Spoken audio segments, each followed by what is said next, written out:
विकासाय पापध्वान्तक्षयाय च श्रीमानाविरभूद्भूमौ रामानुजदिवाकरः श्रीमानाविरभूद्भूमौ रामानुजदिवाकरः।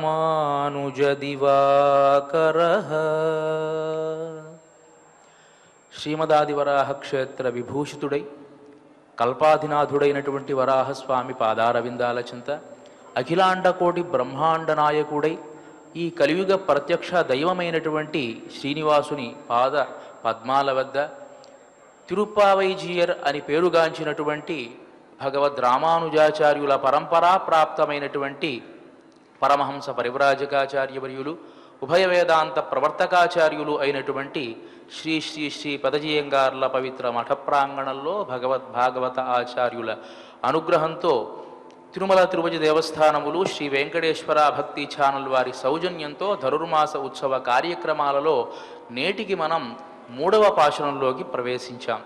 ప్రతిరోజు మాదిరిగానే భగవద్ రామానుజుల వైభవాన్ని మనం తెలుసుకొని కార్యక్రమంలోకి ప్రవేశిద్దాం. గోష్ఠీపురీ తిలకపూర్ణ గురోస్సుతాపి తత్పాద సంస్మృతి విధం భవతోపదిష్ట యత్వాం అమన్యత పరం మమతాతపాదః తత్వాం శ్రయేహమితి కిం పునరిత్యువాచ. భగవద్ రామానుజుల వైభవాన్ని తెలియజేసేటువంటి ఒక గొప్ప ప్రబంధం రామానుజ అతిమానుషస్తవం అనేటువంటి ప్రబంధం. వాధూల వీరరాఘవాచార్య స్వామి వారు అందించినటువంటి ప్రబంధం. దానిలో భగవద్ రామానుజుల వైభవాన్ని వారు తెలియజేస్తున్నారు కదా. భగవద్ రామానుజులకు ఒక ఆచార్యులు ఉన్నారు, తిరుక్కోట్యూర్ నంబి అనేటువంటి వారు.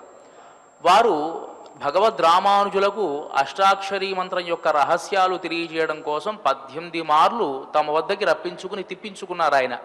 అలాంటి ఆ ఆచార్యులకు కూడా భగవద్ రామానుజులంటే పరమ భక్తి అట, ప్రీతి కాదు భక్తి. ఎందువల్లంటే భగవద్ రామానుజులను ఆశ్రయిస్తే తాము తరిస్తాము అనేటువంటి ఉద్దేశం వారికి ఉన్నది కాబట్టి వారి కుమార్తె అయినటువంటి దేవకి పిరాట్టి కూడా భగవద్ రామానుజులనే ఆశ్రయించి తరించింది. ఆ ప్రశ్న అడిగితే, అమ్మా మీ తండ్రి గారు భగవద్ రామానుజులకే ఆచార్యులు కదా, మీరు భగవద్ రామానుజులను ఎందుకు ఆశ్రయించారు అని అడిగితే ఆమె అన్నది కదా, మా తండ్రి గారు కూడాను భగవద్ రామానుజులను ఆశ్రయిస్తేనే ముక్తి వస్తుంది అని చెప్పారు, కాబట్టి నాకు కూడా ఆయననే ఆశ్రయించడం ఇష్టం అని తెలియజేసింది అని భగవద్ రామానుజుల వైభవాన్ని తెలియజేశారు ఆ దేవకి పిరాట్టి అనేటువంటి ఆమె.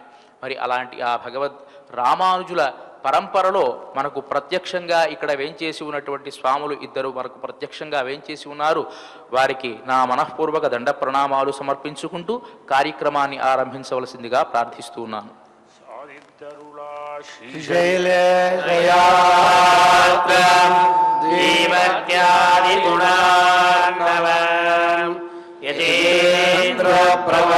వందే రమ్యజాదరం మునిం లక్ష్మీనాథసమారంభాం నాదయామునమధ్యమాం అస్మదాచార్యపర్యంతాం వందే గురుపరంపరాం. యో నిత్యమచ్యుతపదాంబుజయుగ్మరుక్మ వ్యామోహదస్తజితరాణి తృణాయ మేనే అస్మద్గురోర్భగవతోస్య దయైకసింధోః రామానుజస్య చరణౌ శరణం ప్రపద్యే. మాతాపితా యువతయస్తనయా విభూతిః సర్వం యదేవ నియమేన మదన్వయానాం. ఆద్యస్య న కులపదే కులాభిరామ శ్రీమద్ధరంగయుగలం ప్రణమామి మూర్ధనా.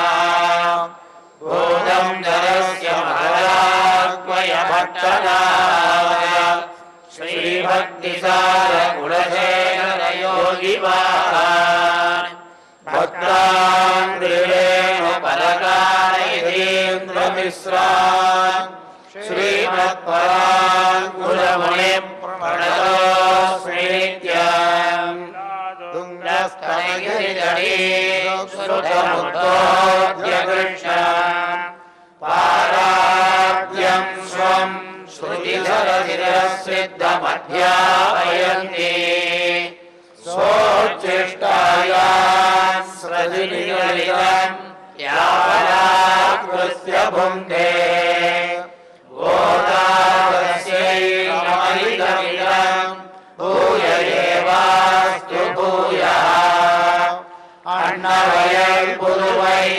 ஆண்டாள் அரங்கற்கே பண்ணகிருப்பாவை வல்வதிய இன்னிசையால் பாடிக் கொடுத்தாள் நற்பாமாலை பூமாலை சூடிக் கொடுத்தாளைச் சொல்லு சூடிக் கொடுத்த சுடர் கொடியே தொல்வாவை பாடி அருளவல்ல வல்வரையாய்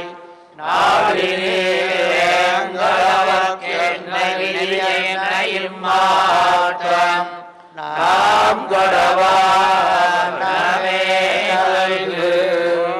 உலகளந்த உத்தமன் பேவாளி நாங்கள் நம்பாவைக்கே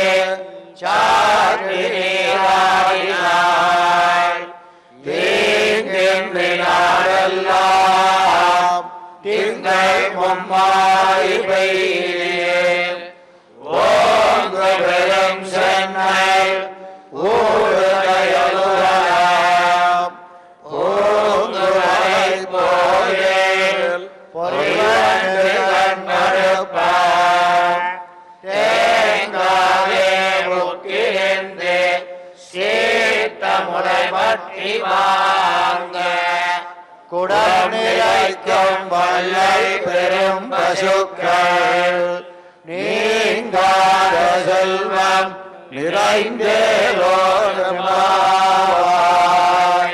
நிறைந்தேலோர் கோவிந்தன் வாழுமோர் சோதி மணிமாடம் தோன்றுமோர் நீதியாய் நல்லவர் வாழுமோர் நான் மறைகள் ஓதுமோர் வில்லிபுத்தோர் வேலக்கோரோர்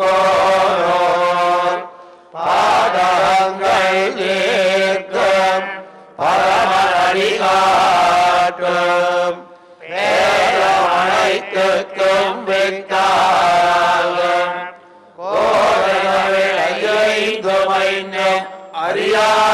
அறியாதமானதை வையம் சுமப்பதும் பம்பு போரத்தில் ஜகத்துதித்தாய் வாழிய திருப்பாவை முப்பதும் செப்பினாய் வாழிய பெற்றெடுத்த பெண் பிள்ளை வாழிய பெருமூதோர் மாமுனிக்கு பின்னானாய் வாழிய ஒரு நோக்கு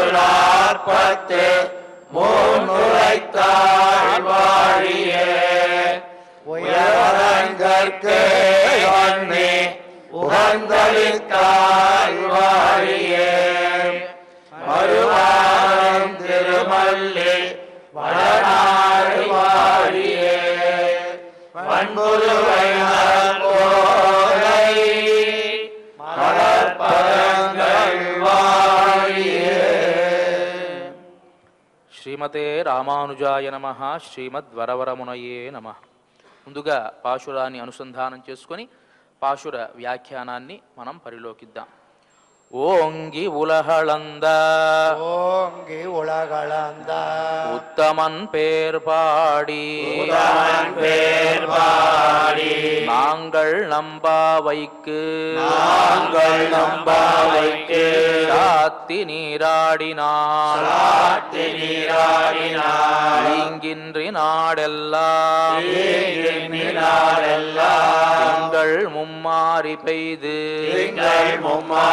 பெய்தே ஓங்கு பெரும் சென்னல் ஓங்கு பெரும் சென்னல் ஊடு கயலுகள ஊடு கயலுகள ஓங்குவளை போதில் ஓங்குவளை போது பொறிவண்டு கண்படுப்ப பொறிவண்டு கண்படுப்ப ஏங்காதே புக்கிருந்து தேங்காதே புக்கிருந்து சீர்த்த முலை பத்தி வாங்க சீர்த்த முளை பத்தி வாங்க உடன் நிறைக்கும் உடம் நிறைக்கும் வள்ளல் பெரும் பசுக்கள் வள்ளல் பெரும் பசுக்கள் நீங்காத செல்வம் நீங்காத செல்வம் ఇలైందేలోరెంబావాయ్.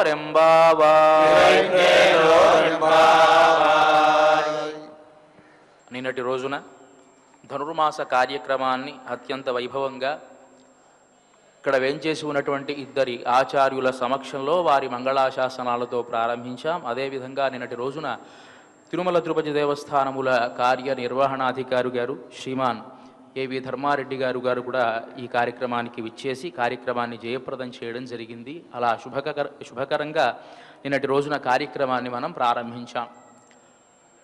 తిరుప్పావై వైభవాన్ని మనం తెలుసుకుంటూ ఉన్నాం. తిరుప్పావై వ్రతానికి ఉండేటువంటి వైభవం ఏమిటి, మిగతా వ్రతాలకు ఉండేటువంటి వ్యత్యాసం ఏమిటి అనే క్రమంలో మనం కొన్ని విషయాలు చెప్పుకున్నాం.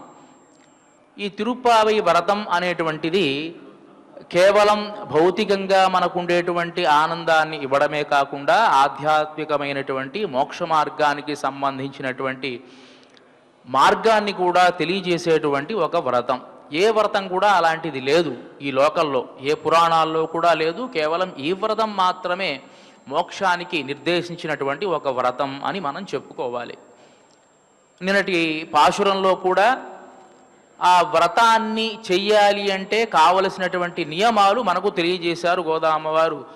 ఏ నియమాలు తెలియజేశారు, ఎలాంటి మాటలు, తీక్ష్ణమైనటువంటి మాటలు మేం పలకము, ఎవరైనా వచ్చి యాచిస్తే యాచకులందరినీ కూడా సంతోషపెట్టి ఇంత మాత్రమే ఇచ్చాము కదా అని బాధపడుతూ ఉంటాము అని చెప్పి ఉయ్యుమార్ ఎన్ని ఉహందేలో రెంబావ. ఉయ్యుమారెణ్ణి అంటే తరించడము, ఉయ్యుమార్ ఎన్ని ఉహందు అంటే ఇక్కడ కేవలం మామూలుగా తరించడం కాదు, మోక్షాన్ని పొందడము అని పెద్దల యొక్క వ్యాఖ్యానం.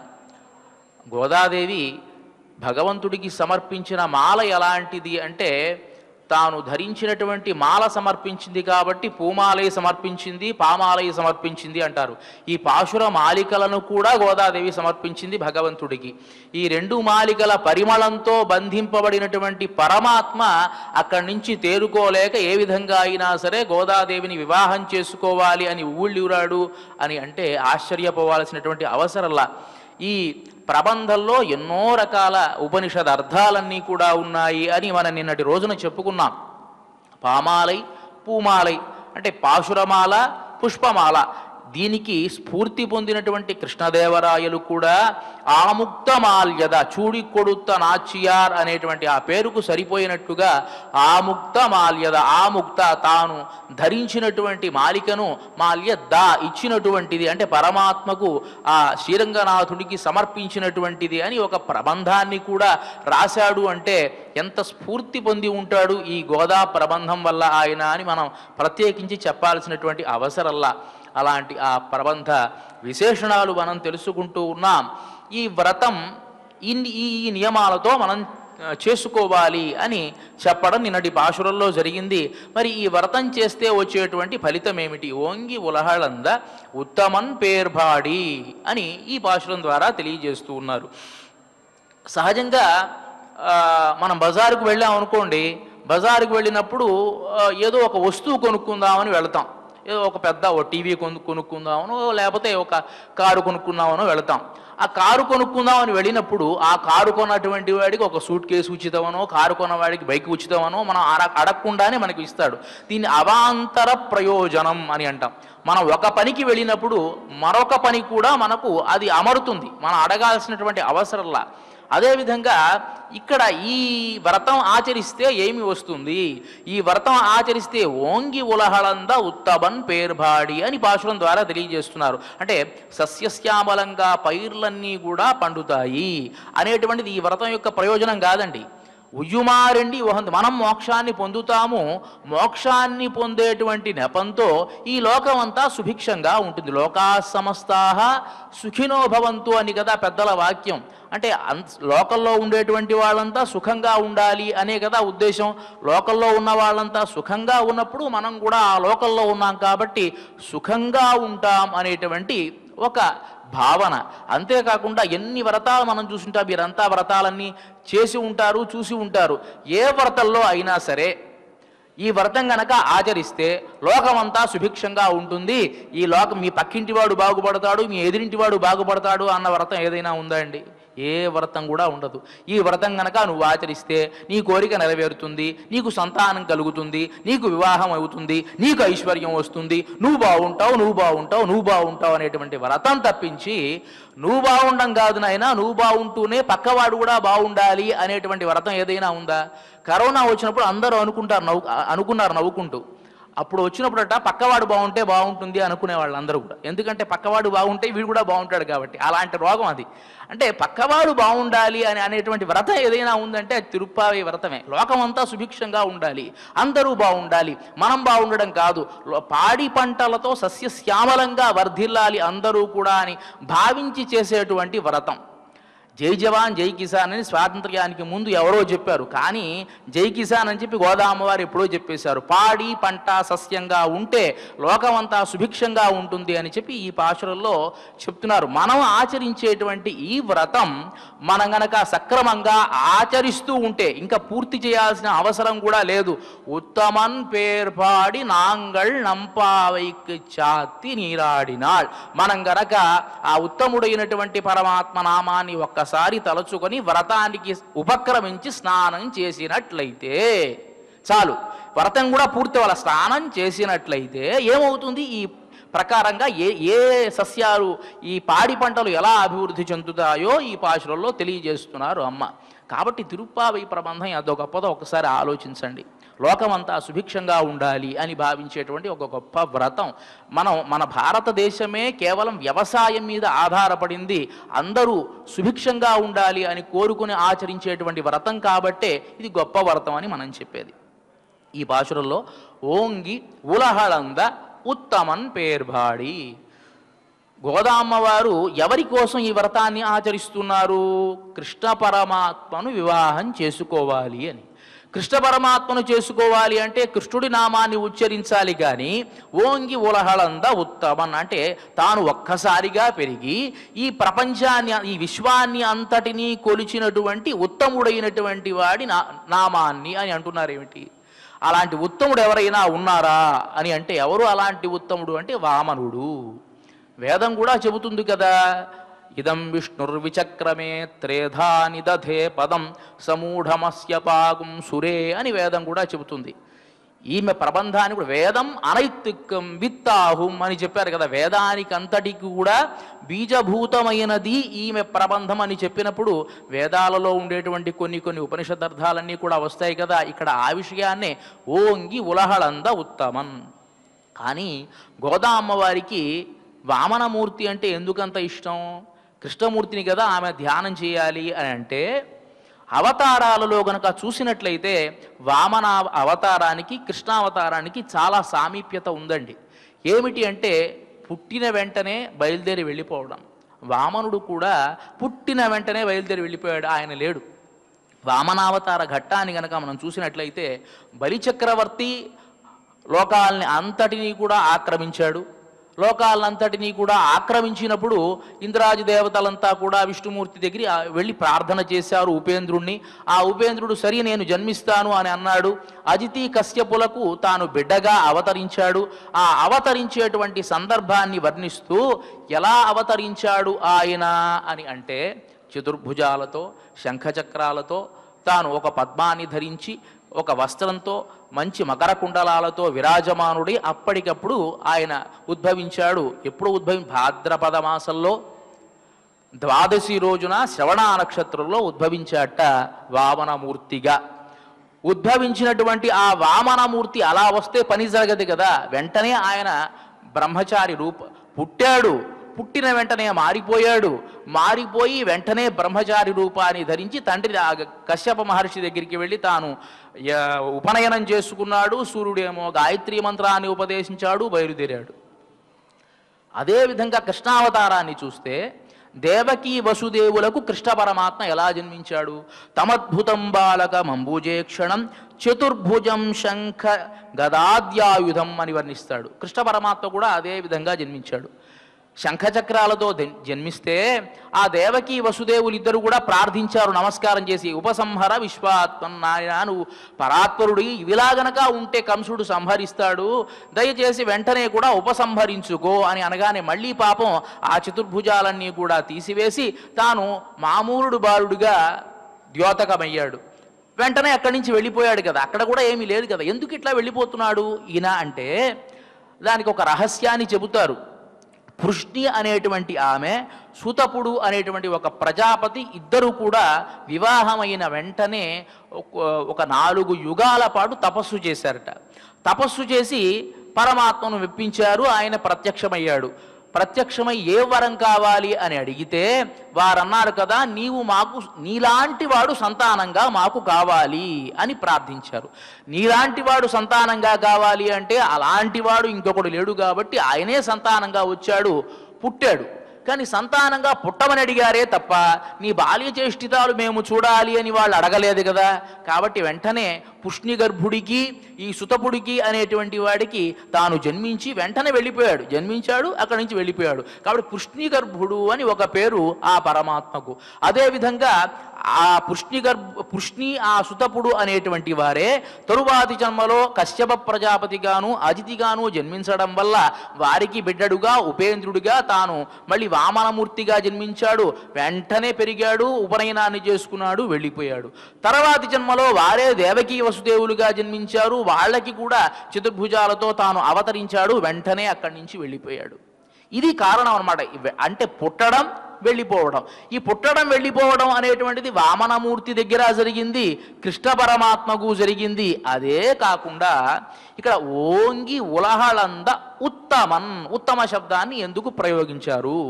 ఉత్తముడు కృష్ణ పరమాత్మ ఉత్తముడే, ఆడ వామనమూర్తి ఉత్తముడే. కృష్ణ పరమాత్మ ఏ విధంగా ఉత్తముడు, వామనమూర్తి ఏ విధంగా ఉత్తముడు అంటే వామనమూర్తి దగ్గరికి వచ్చి ఇంద్రాది దేవతలంతా కూడా నాయన మా రాజ్యాలు పోయాయి, నీవే కాపాడాలి అని ప్రార్థిస్తే తాను ఎక్కడో వైకుంఠంలో ఉండేటువంటి వాడు యుద్ధం చేయవచ్చు, లేకపోతే ఒక చక్రాన్ని ప్రయోగించవచ్చు, లేకపోతే అతడు ఆత్మానం సృజామ్యహం అన్నట్టుగా ఒక అంశరూపాన్ని పంపించి తద్వారా కూడా దుష్ట నిర్మూలనం చేయొచ్చు, బలిచక్రవర్తికి జ్ఞానోదయం చేయొచ్చు. కానీ అలా కాదు, తానే బయలుదేరి వచ్చాడు. వచ్చి ఎలా వచ్చాడు? యాచకుడిగా వచ్చాడు. అంటే ఎంత తక్కువ రూపాన్ని ధరించాడో చూడండి.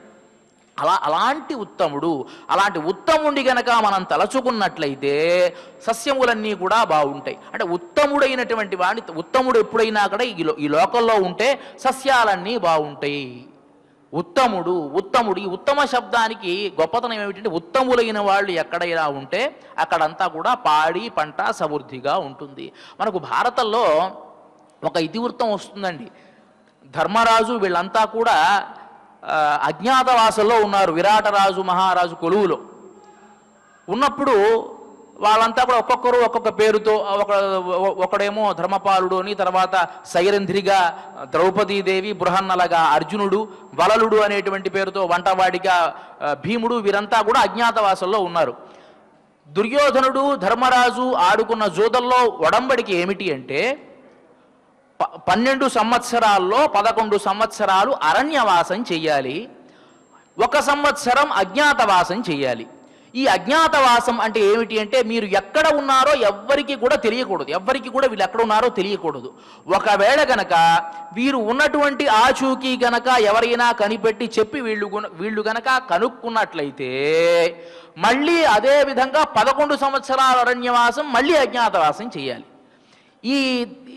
ఈ ఒడంబడికలో చిన్న తిరకాసు ఏమిటి అంటే ధర్మరాజాదులందరూ కూడా పరాక్రమవంతులు, ఒక్కొక్కళ్ళని మించిన వాళ్ళు ఒక్కొక్కళ్ళు. 5 అన్నదమ్ములు కూడా మహాపరాక్రమవంతులు కదా.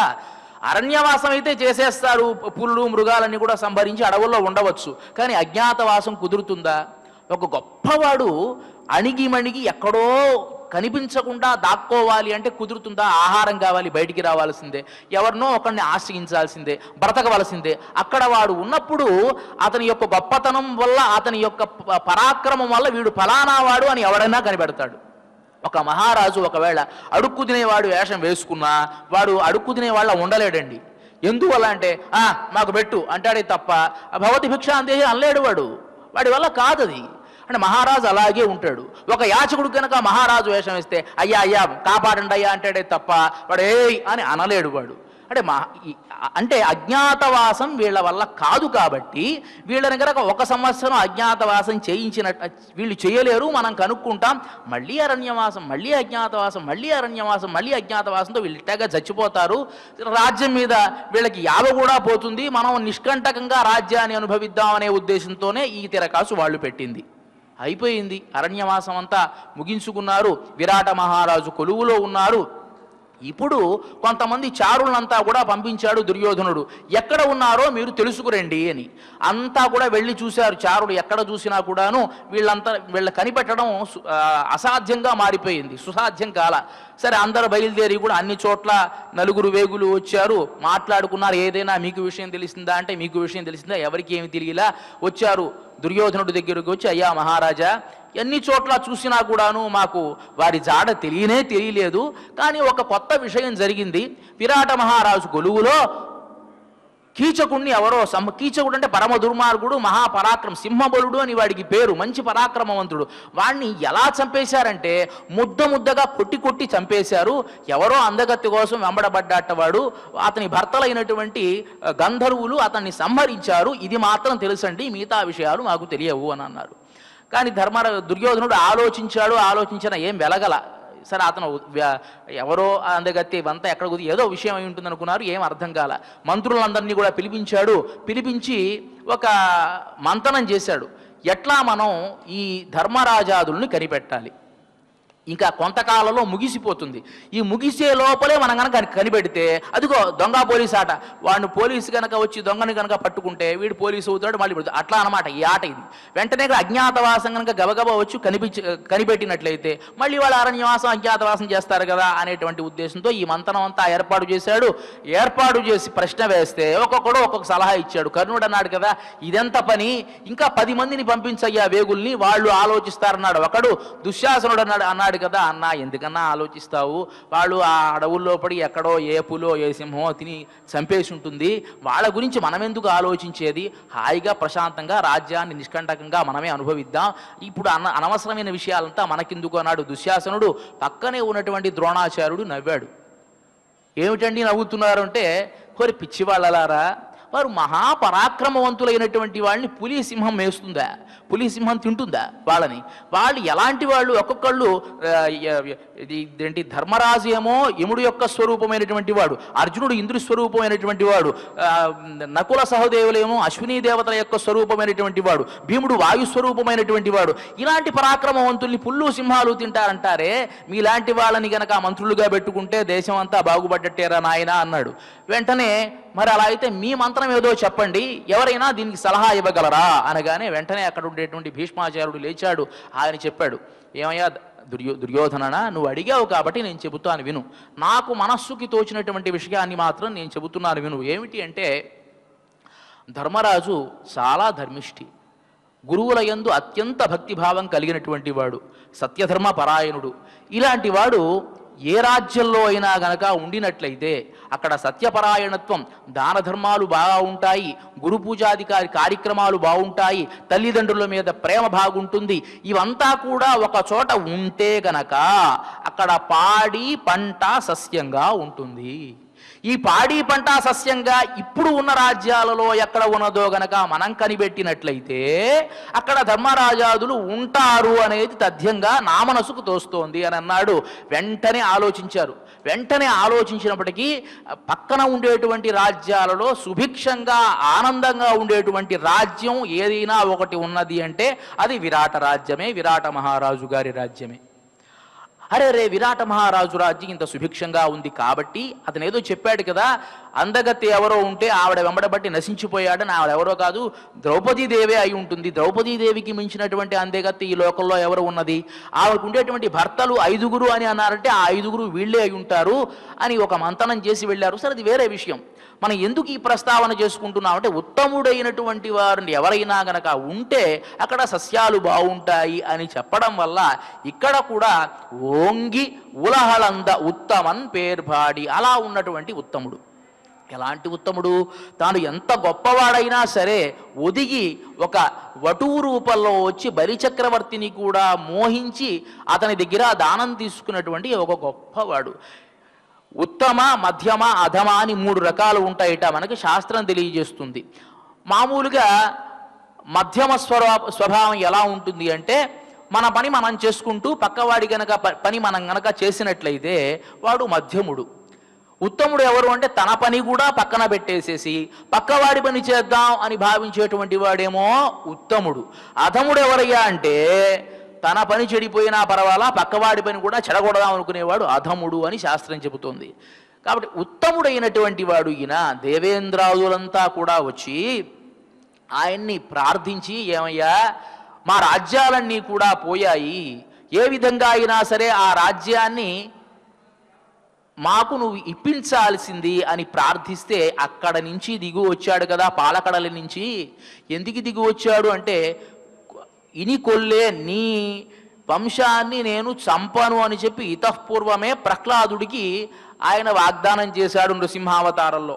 ప్రహ్లాదుడి యొక్క మనువడు బలిచక్రవర్తి కాబట్టి చంపడానికి వీల్లేదు. పోనీ దుర్మార్గుడా కానే కాదే, చాలా మంచివాడే, కానీ ఏదో ఆశ, అన్ని లోకాలు జయించాలి అనేటువంటి ఆశ. ఇప్పుడు మనం భూలోకంలో ఉన్నామండి. ఈ భూలోకంలో కొన్ని ధర్మాలు ఉంటాయి. ఇంద్రలోకానికి వెళితే అక్కడ వేరే ధర్మాలు ఉంటాయి, చంద్రలోకానికి వెళితే అక్కడ వేరే ధర్మాలు ఉంటాయి. అంత అవసరంలా భూలోకంలో ఉండేటువంటి మనమే తిరుపతిలో ఉంటే ఒక రకంగా ఉంటాం, అమెరికాలో ఉంటే ఒక రకంగా ఉంటాం, ఆస్ట్రేలియాలో ఉంటే ఒక రకంగా ఉంటాం. మన భాష మారుతుంది, మన యాస మారుతుంది, మన అవతారం మారుతుంది, మన వేషం మారుతుంది, ఇన్ని మారుతూ ఉందే. మరి అలాంటిది ఇక్కడ ఈ లోకాన్ని కాకుండా అన్ని లోకాలు జయించినటువంటి ఈ రాక్షస బలిచక్రవర్తి అన్ని లోకాల్లో తన ధర్మాన్ని గనక ఏర్పాటు చేస్తే ఎలా జీవించగలరు వాళ్ళంతా కూడా? వాళ్ళ వల్ల అవుతుందా? ఇంద్రలోకాన్ని జయించాడు, చంద్రలోకాన్ని జయించాడు, అన్ని లోకాలు జయిస్తూ ఉన్నాడు, అన్ని చోట్ల తన సార్వభౌమాధికారాన్ని నిలుపుతూ ఉన్నాడు. దీనికి అన్నిటికీ మించినటువంటి వాడు పరమాత్మ ఒకడున్నాడు, ఆయన ఏలుబడిలో ఈ లోకాలన్నీ కూడా ఉన్నాయి. మనం ఎందుకు దీన్ని అస్తవ్యస్తం చేయడం అనేటువంటి ఒక వివేకాన్ని కోల్పోయి అన్నిటినీ కూడా ఆక్రమించాడు. ఏదో ఒక ఆశ.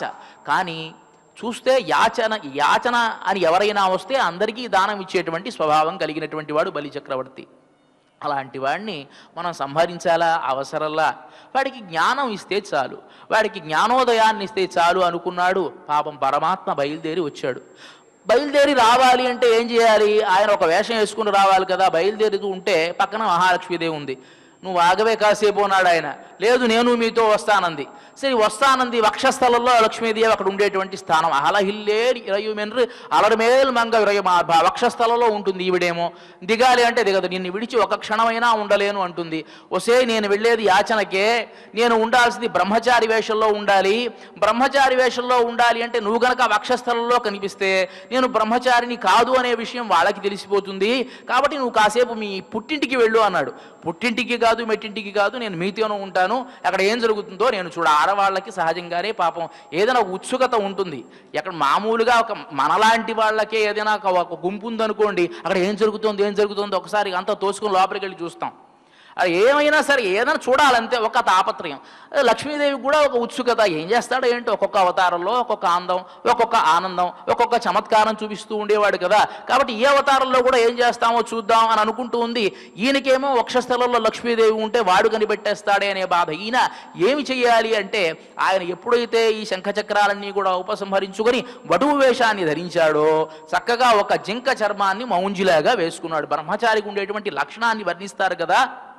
కౌపీనం కడిసూత్ర సీమ్ని ఘటయన్ మౌంజీమభివ్యంజయన్ కృత్యం కృష్ణ మృగస్య వక్షసి వహన్ ఆషాఢమంసేర్పయన్ స్వాధ్యాయ స్వర సంపదా పరిషదాం ప్రీతిం సముత్పాదయన్. అక్కడ బలి చేసేటువంటి యజ్ఞ వాటికకు ఆ వామనమూర్తి వచ్చేటువంటి సన్నివేశాన్ని వివరిస్తూ ఉన్నారు. ఎలా ఉన్నాడు ఆయన?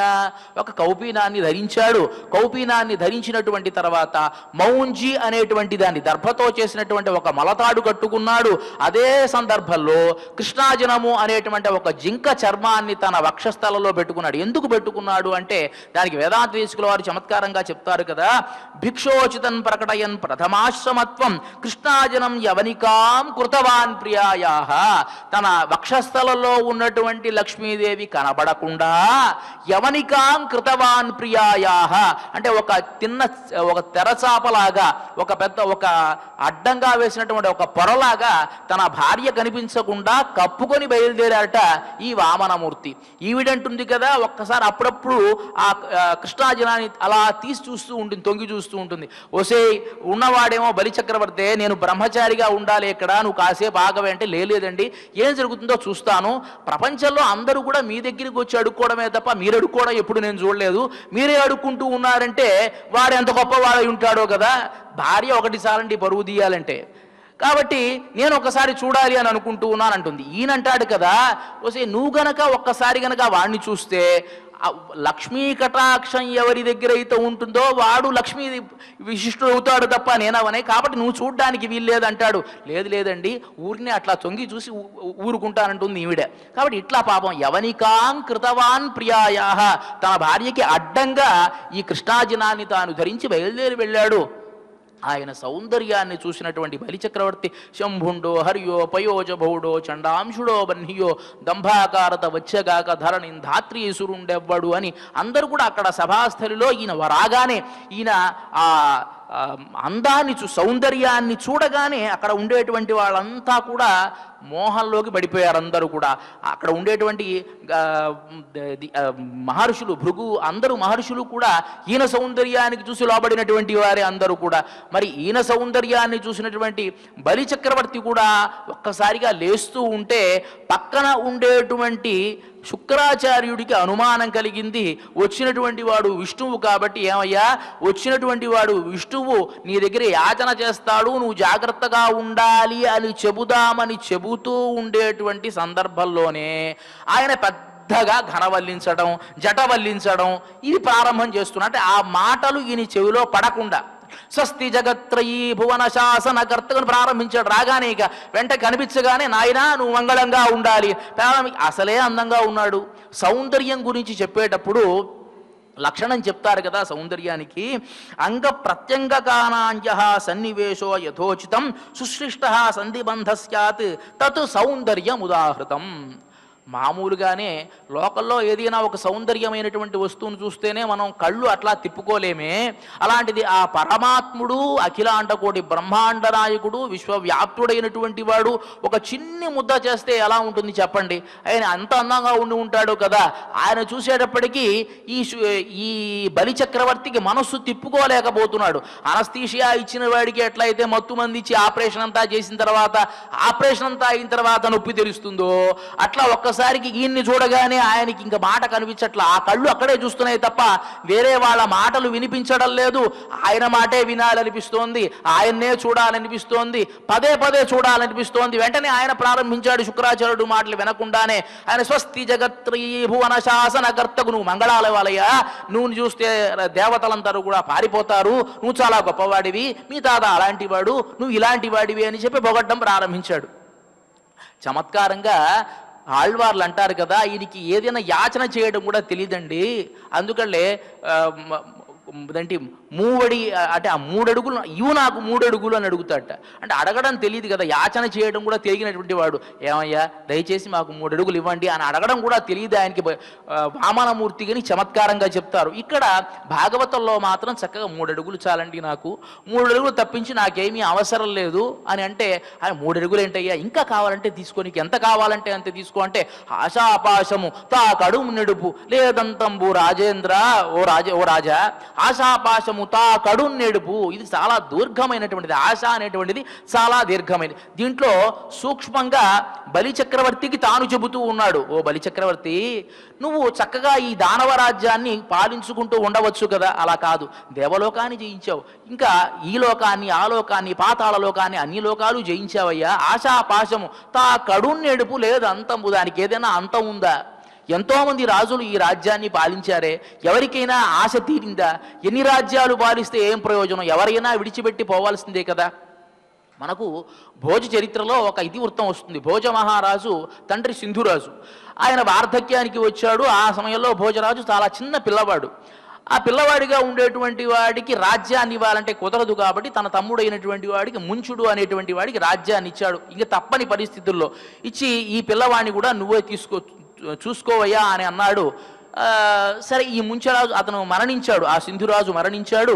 ఈ ముంచుడు రాజ్యాన్నంతా పాలిస్తూ ఉన్నాడు. ఒకానొక సందర్భంలో ఒక జ్యోతిష్కుడు వచ్చాడు, వచ్చి ఇతని భవిష్యత్ అంతా కూడా చెప్పాడు. చాలా ఆనందం కలిగింది. అదే సందర్భంలో భోజరాజు యొక్క ఆ జాతకాన్ని కూడా చూపించేటప్పటికి చాలా ఆనందం కలిగి, ఇలాంటి వాడు 50 సంవత్సరాలు, 50 చెప్పాడు, ఇన్ని సంవత్సరాలు అతను రాజ్యాన్ని పాలిస్తాడు అనేటప్పటికీ ఈ ముంచుడికి భయం వేసింది. అయ్యయ్యో, నేను రాజ్యం పాలిస్తూ ఉన్నానే, నా అన్నగారైనటువంటి కుమారుడికి రాజ్యం ఇస్తే నేనేమైపోతాను, నేను అడుక్కు తినాలే, అలా అయితే కుదరదు, ఏదైనా చెయ్యాలి అని చెప్పి పక్కన ఉండేటువంటి ఒకతనికి ఇతన్ని సంహరించేసే అని పంపించేశాడు.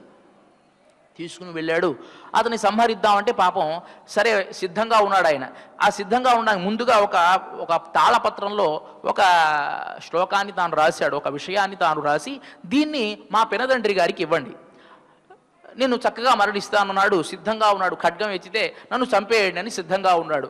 ఆ ఖడ్గం ఎత్తినటువంటి వాడికే ఇతని ముఖంలో ఉండేటువంటి వర్చస్సుని చూసి చంపబుద్ధి కాల. వద్దు రాజా, రాజకుమార, నేను చంపను, నేను ఎక్కడికైనా వెళ్ళిపోయి నువ్వు ఉండు అని చెప్పి తానే తీసుకుని వెళ్ళి ఒక గృహంలో తాను జాగ్రత్తగా చూసుకుంటూ వెళ్ళాడు. వేరే దాని ఏమంటారంటే ఒక శిరస్సుని ఖండించినట్లుగా ఏర్పాటు చేసి ఒక శిరస్సును తీసుకుని వెళ్ళాడు. ఈ ముంచరాజు దగ్గరికి చూపించాడు, చంపేశానయ్యా అని. వెంటనే ఏదైనా చెప్పాడా ఆ చచ్చిపోయే ముందు అని అన్నాడు. లేదండి, ఏమీ మాట్లాడలేదు, ఒక శ్లోకాన్ని మాత్రం రాసి ఇచ్చాడు ఈ తాళపత్రం మీద. ఏమి రాశాడో చూశాడు ఆయన. ఏమి రాశాడు అంటే, మాంధాతా చ మహీపతి కృతయుగాలంకార భూతోహత. ఓ రాజా, మాంధాత అని గొప్ప రాజు ఉన్నాడు ఇక్ష్వాకు వంశంలో. ఆయన ఎలాంటి వాడు అంటే, సాక్షాత్తు ఇంద్రుడి చిటికెని వేలు దగ్గర నుంచి అమృతాన్ని తాగి బతికినటువంటి వాడు మహారాజు. ఆయన ఇక్ష్వాకు కులంలో జన్మించినటువంటి వాడు.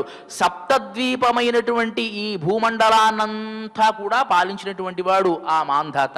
మాంధాత చ మహీపతి కృతయుగాలంకార భూతోహత. కృతయుగానికి అలంకారభూతుడుగా ఉన్నటువంటి వాడు ఆయన. కొంతకాలం తర్వాత, కృతయుగం అయిన తర్వాత మరణించాడు. సేతుర్యేన మహోదధౌ విరచిత క్వాసౌ దశాస్యాంతక.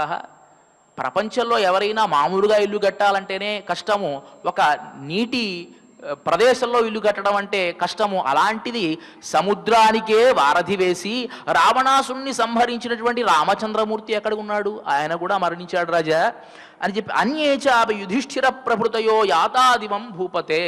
తరువాత కాలంలో చంద్రవంశ మహారాజులైనటువంటి ధర్మరాజు మొదలైనటువంటి వారంతా కూడాను, వాళ్ళు కూడా కొంతకాలం తర్వాత ఈ భూమండలానంతా పాలించి మరణించడం జరిగిందయ్యా. కానీ నైకేనాపి వసుంధర, నైకేనాపి సమంగత వసుమతి యాతాదివం.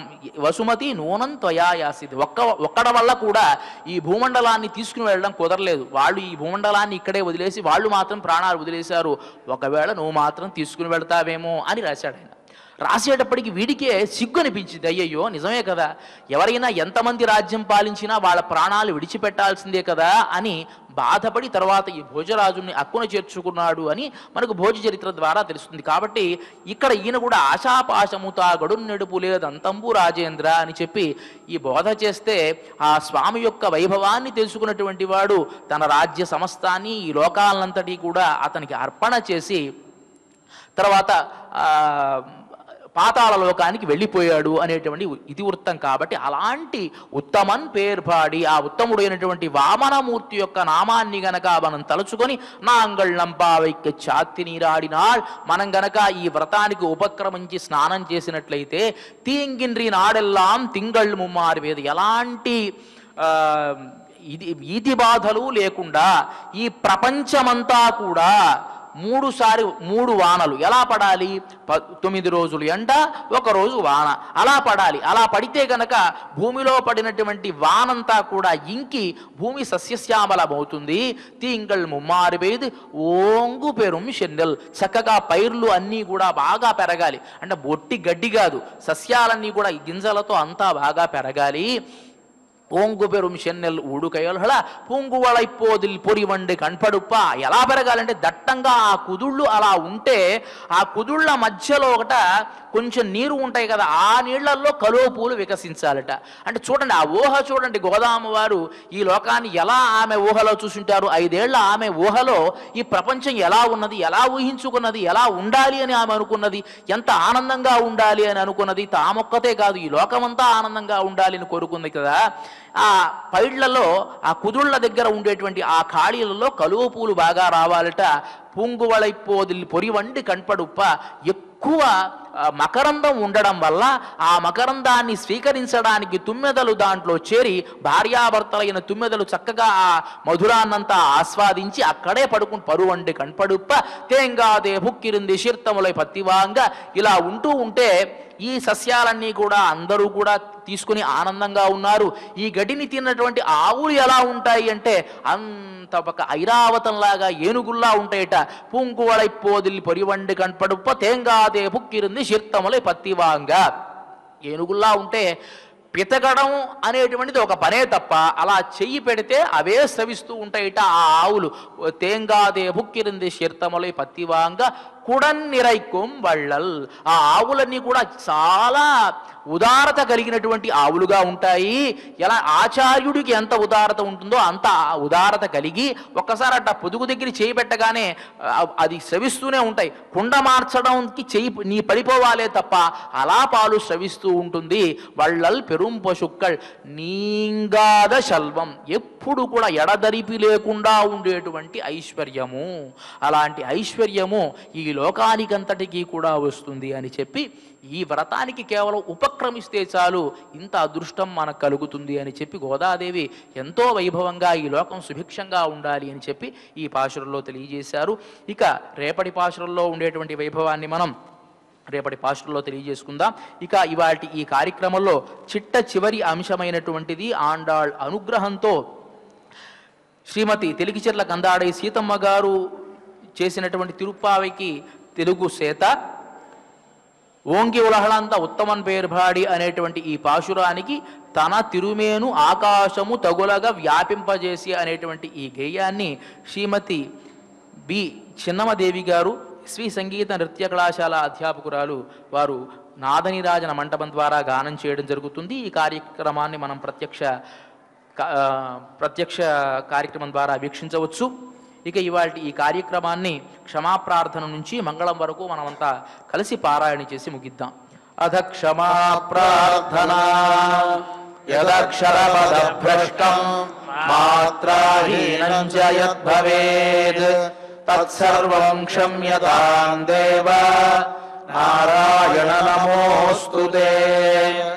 అథ భగవత్ సమర్పణం కాయేన వాచా మనసేంద్రియైర్వా బుద్ధ్యాత్మనా వా ప్రకృతే స్వభావాత్ కరోమి యద్యత్ సకలం పరస్మై నారాయణాయేతి సమర్పయామి. అథ లోకక్షేమ ప్రార్థనా స్వస్తి ప్రజాభ్యః పరిపాలయంతాం న్యాయేన మార్గేణ మహీం మహిషాః. గో బ్రాహ్మణేభ్యః శుభమస్తు నిత్యం. లోకాః సమస్తాః సుఖినో భవంతు. అథ మంగళం మంగళం కోసలేంద్రాయ మహనీయ గుణాత్మనే చక్రవర్తి తనూజాయ సార్వభౌమాయ మంగళం.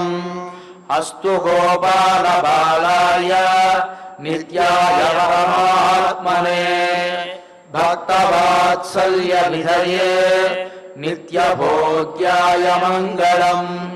శ్రీమత్యై విష్ణు చిత్తార్య మనోనందన హేతవే నందనందన సుందర్యై गोदायै नित्यमङ्गलम् श्रियः कान्ताय कल्याणनिधये निधयेऽर्थिनाम् श्रीवेङ्कटनिवासाय श्रीनिवासाय मङ्गलम्।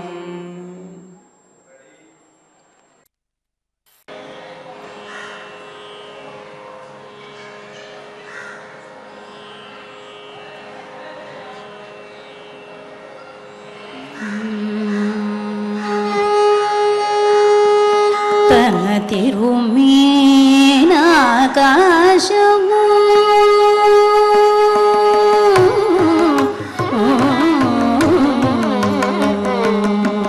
తన తిరుమేనాకాశము తగులగా వ్యాపింపచేసి తన తిరుమేనాకాశము తగులగా వ్యాపింపచేసి ఘన తిరువడిచే ముల్లోకముల కొలుచు స్వామి పాడి ఘన తిరువడిచే ముల్లోకముల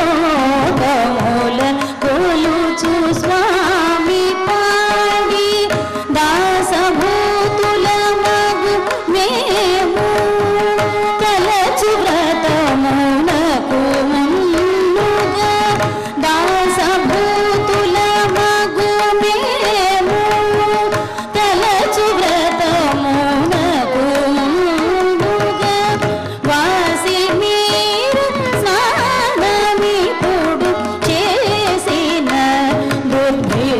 దుర్భిక్షమడగు వాసి మీరు స్నానమిప్పుడు చేసిన దుర్భిక్షమడగు తన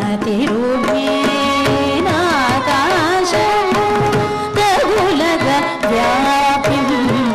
వ్యాపింపచేసి ఘన తిరువడిచే ముల్లోకముల కొలుచు స్వామి పాడి దాసభూతుల మగు మేము తలచు వ్రతమునకు ముందుగా వాసి మీరు స్నానమిప్పుడు చేసిన దుర్భిక్షమడగు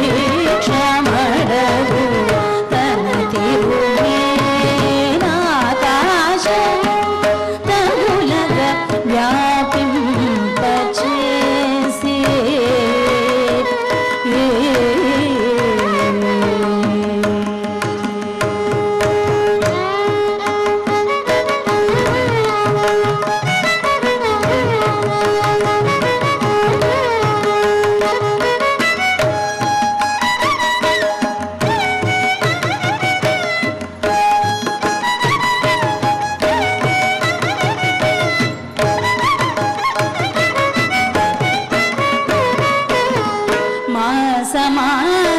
మాసమాసమునకును ముమ్మారులు వర్షించుచుండ మాసమాసమునకును ముమ్మారులు వర్షించుచుండ వాసిగా పెరుగునోయరని వరి పైరులు వసుధయందు వాసిగా పెరుగునోయరని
తిరుమేని